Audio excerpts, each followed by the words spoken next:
AK-47, the weapon that changed the world. Imagine a weapon recognized even by people who have never held a rifle in their lives. A weapon whose silhouette is known by soldiers, revolutionaries, farmers, gangsters, and civilians across the globe. A weapon that became more than just a tool of war. It became a symbol of an entire era.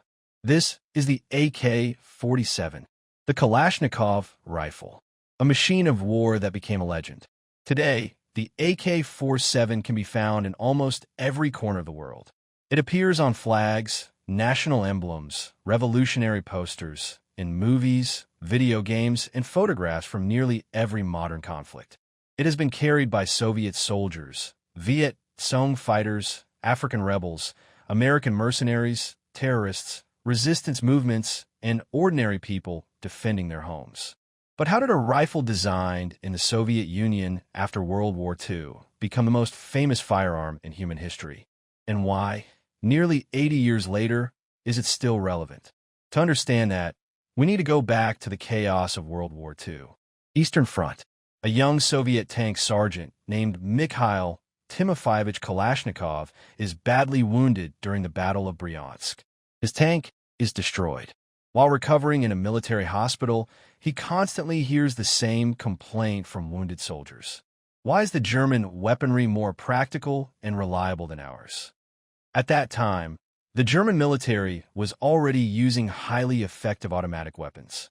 Soviet troops were especially impressed by German submachine guns and later by the Sturmgewehr 44, the STG-44, often considered the world's first true assault rifle. Military strategists on both sides were beginning to realize something important. The future of warfare was changing. Traditional full-size battle rifles were too heavy and impractical for fast-moving combat. Submachine guns worked well at close range, but lacked stopping power and accuracy at distance. What armies needed was something in between. Compact, automatic, reliable, and powerful enough for real battlefield conditions. This led Soviet engineers to develop a new intermediate cartridge, the 7.62 by 39 millimeters round. And with it began the race to create a completely new kind of rifle. One of the most fascinating parts of the AK-47 story is that Mikhail Kalashnikov was not a formally trained weapons engineer. He was born into a peasant family in Siberia and had a deep interest in machinery and mechanics from an early age. But he never graduated from a prestigious engineering academy. Over the years, many myths and conspiracy theories would emerge around the AK-47. Some claimed German engineers secretly designed it. Others argued Soviet design bureaus did all the work while Kalashnikov became the public face of the project. The truth is more complicated. The AK-47 was the result of a massive collective effort by the Soviet weapons industry. But Kalashnikov's design philosophy, simplicity, reliability, and ease of production ultimately won the competition. And that decision changed history forever. In 1946, the Soviet military began testing several prototype rifles. The competition was brutal. The Soviet Union needed a weapon for a massive army, and failure was not an option. The rifles were thrown into mud, sand, snow, and water. They were frozen, overheated, abused, and pushed to their limits. Many prototypes failed. Kalashnikov's rifle kept firing. This is where the legendary reputation of the AK truly began. There's a famous story often repeated by Soviet instructors. An AK could supposedly be pulled straight out of a swamp and still fire immediately. Like many legends, the story is probably exaggerated, but the core idea was true. The AK was designed for real-world combat conditions, conditions where weapons are not cleaned every day and soldiers are exhausted, wet, freezing, scared, and operating in terrible environments. For the Soviet military, this reliability was priceless. In 1949, the rifle was officially adopted by the Soviet Armed Forces under the name 7.62 mm Kalashnikov automatic rifle, model of 1947. The AK-47. At the time, nobody could have imagined that these two letters and two numbers would become one of the most recognizable names on Earth. What made the AK-47 so special? On paper, its specifications were not revolutionary. Its accuracy was average. Its recoil was fairly strong. It was not especially lightweight. But the secret of the AK was never perfect precision. The secret was reliability. This rifle was built for war, not for the shooting range. Desert sand? It works. Vietnamese jungle mud? It works. Arctic cold? It works. Tropical humidity? It works. That is why soldiers around the world quickly learned to trust it. During the Vietnam War, American troops encountered an uncomfortable reality. Early versions of the M16 rifle suffered from serious reliability problems in jungle conditions. Weapons sometimes jammed during firefights, the worst possible moment. The AK, meanwhile, continued firing under conditions that would stop many other rifles. There are countless stories of American soldiers picking up captured AKs and using them in combat instead of their issued weapons. Some of these stories are likely exaggerated over time, but they reflect the reputation the rifle earned during the war. In Vietnam, the AK became known as a weapon that simply refused to quit. Ironically, the AK's simplicity also made it perfect for global mass production. A soldier could learn to field strip and reassemble the rifle in minutes. Factories could produce it relatively cheaply, and the Soviet Union quickly realized the AK was more than just a military tool. It was a geopolitical weapon. The rifle was supplied to allies and revolutionary movements across the globe. China, North Korea, Middle Eastern countries, Africa, Latin America. Eventually, the AK-47 became a symbol of anti-colonial struggles and armed revolutions. One of the most famous examples is Mozambique. The AK-47 appears directly on the country's national flag. No other firearm in history has received that kind of recognition. For some nations, the rifle symbolized liberation. For others, endless war. By the 1970s, the AK platform had spread across the planet on a massive scale, and it was no longer produced only in the Soviet Union. Nearly everyone copied it.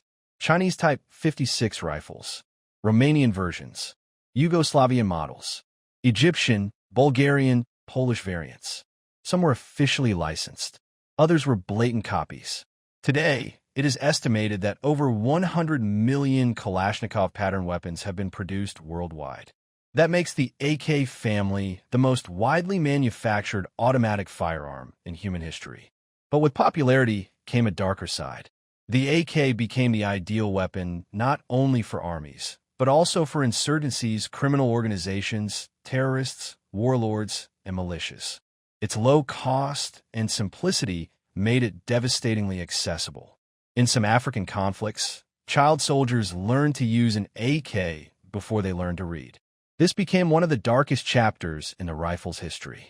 Late in his life, Mikhail Kalashnikov openly spoke about the moral burden connected to his invention. He insisted he designed the rifle to defend his homeland, not to fuel terrorism and chaos. At one point, he reportedly questioned whether he shared responsibility for the countless deaths associated with his creation. And that raises a difficult question. Is a weapon responsible for violence? Or are the people who use it responsible? Interestingly, many myths about the AK are exaggerated. One common claim says an AK can function for years without cleaning. In reality, every firearm requires maintenance. Yes, the AK is incredibly reliable, but it is not magical. If neglected badly enough, it will fail like any other machine. Another myth is that the rifle is indestructible. It is not. Poor manufacturing, damaged parts, or extreme abuse can break an AK. But compared to many competing rifles of its era, its durability was genuinely impressive. In 1974, the Soviet Union introduced a new version, the AK-74. This rifle used a smaller 5.45 by 39 mm cartridge, partly inspired by America's shift toward the 5.56 NATO round. The new design reduced recoil and improved controllability during automatic fire. But even today, the original 7.62 mm AK-47 remains the iconic image people imagine when they hear the word Kalashnikov. That heavy metallic sound of the charging handle is instantly recognizable to millions. There's an interesting story from the Soviet-Afghan War in the 1980s. Soviet troops often found themselves fighting Mujahideen forces armed with the exact same AK rifles. The situation became almost absurd. Both sides were shooting at each other using nearly identical weapons. It perfectly demonstrated just how widespread the Kalashnikov platform had become. After the collapse of the Soviet Union, the AK did not disappear. If anything, it spread even further. Massive Soviet stockpiles flooded international black markets. AK rifles appeared in conflict across the Balkans, Africa, the Middle East, Chechnya, Iraq, Syria, and countless other regions. Even today, in the 21st century, Kalashnikov pattern rifles remain active in wars around the world. So why haven't modern militaries completely abandoned the platform? Because the AK philosophy still works. Simplicity, reliability, low production cost, ease of maintenance. Even modern versions like the AK-12 still carry the DNA of the original design. What's fascinating is how differently people view the AK-47 around the world. To some, it represents liberation.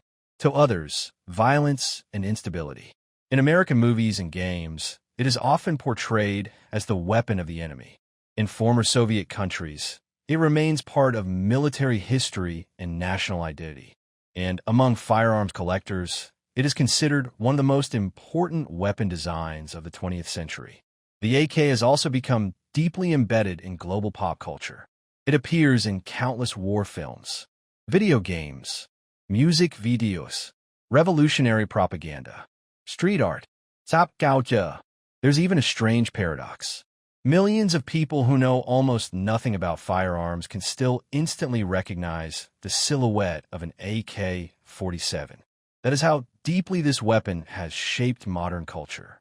Mikhail Kalashnikov himself lived a long life and became a national icon in Russia.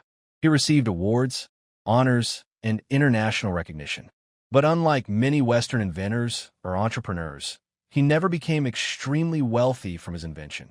In the Soviet system, weapons belonged to the state. One quote is often associated with him: "I created a weapon for the defense of my homeland." And that is likely how he viewed his invention until the end of his life. Today, nearly 80 years after the AK-47 first appeared, the world has changed dramatically. Modern rifles now feature advanced optics, electronics, modular systems, and cutting-edge materials. But the Kalashnikov remains alive, because sometimes simple machines survive the longest. The AK-47 is not just a firearm. It is an engineering philosophy. Build a machine that works almost anywhere in the hands of almost anyone.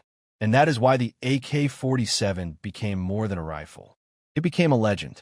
If you enjoyed this video, make sure to subscribe to the channel. More stories are coming soon about legendary weapons, secret military projects, unusual battlefield experiments, and the real events that changed history forever.